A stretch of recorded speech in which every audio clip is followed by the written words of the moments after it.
One of the biggest decisions any of us face is whether or not to have a child. Imagine how much more difficult that decision would be if you know you're an HIV-positive man. There's a risk of infecting both your partner and your baby because semen itself can be infectious. Now, an Italian doctor has offered hope to thousands of couples facing this dilemma. He's found a way of isolating healthy sperm. Shahnaz Pakravan investigates.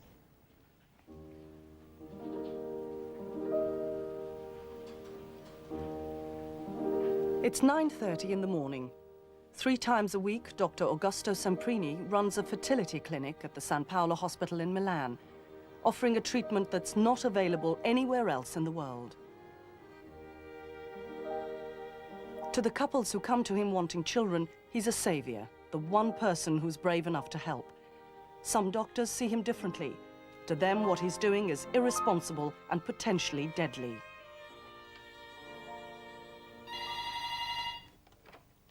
Pronto? The unit gets hundreds of calls each week from couples in the same desperate situation. The man is HIV positive, the woman is not, and they want a baby. Dr. Semprini has developed a technique for doing something which many doctors think is impossible.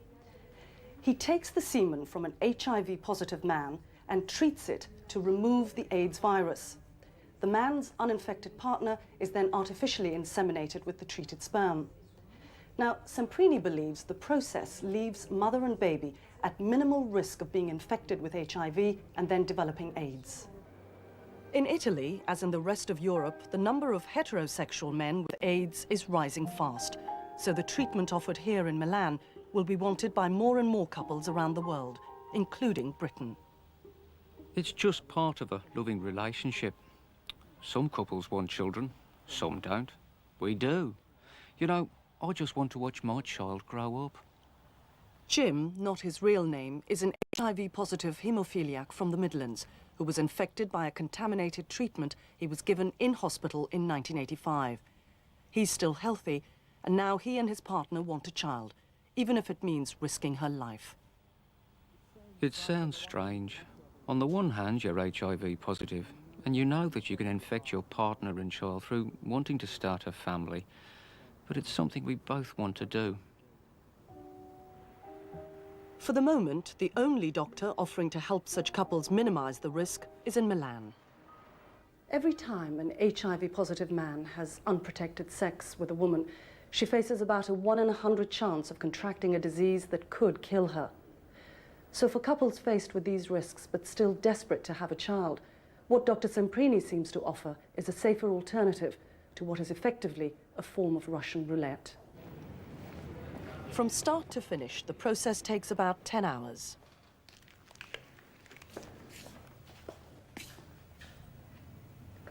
To separate out the sperm from the seminal fluid, which contains virus particles and infected blood cells, the sample is spun in a centrifuge at high speed. Most of the liquid is then thrown away. The sperm, which are slightly heavier than the blood cells, are now in a tiny pellet at the very bottom. The process is repeated, and finally, a thick nutrient solution is poured over the sperm pellet. An hour later, the top layer of liquid is taken off and checked under a microscope. Hopefully, only the healthiest sperm are strong enough to swim up from the bottom, and any infected with HIV have been left behind. Crucially, it seems the sperm can survive this assault course. 120 women have been inseminated and half have become pregnant.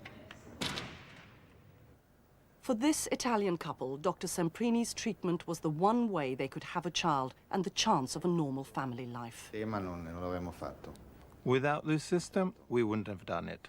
One infected person in a family is already one too many. At this point, it's as if we had had a baby in the normal way, just like everyone else. And she has changed our life, just like a baby changes everyone's life. For this family, everything went well, but the process is not risk-free. What Dr. Semprini makes clear to every couple that come here who want to have a child is that there's no guarantee that the process is absolutely safe. So far, none of the mothers or their babies have been infected.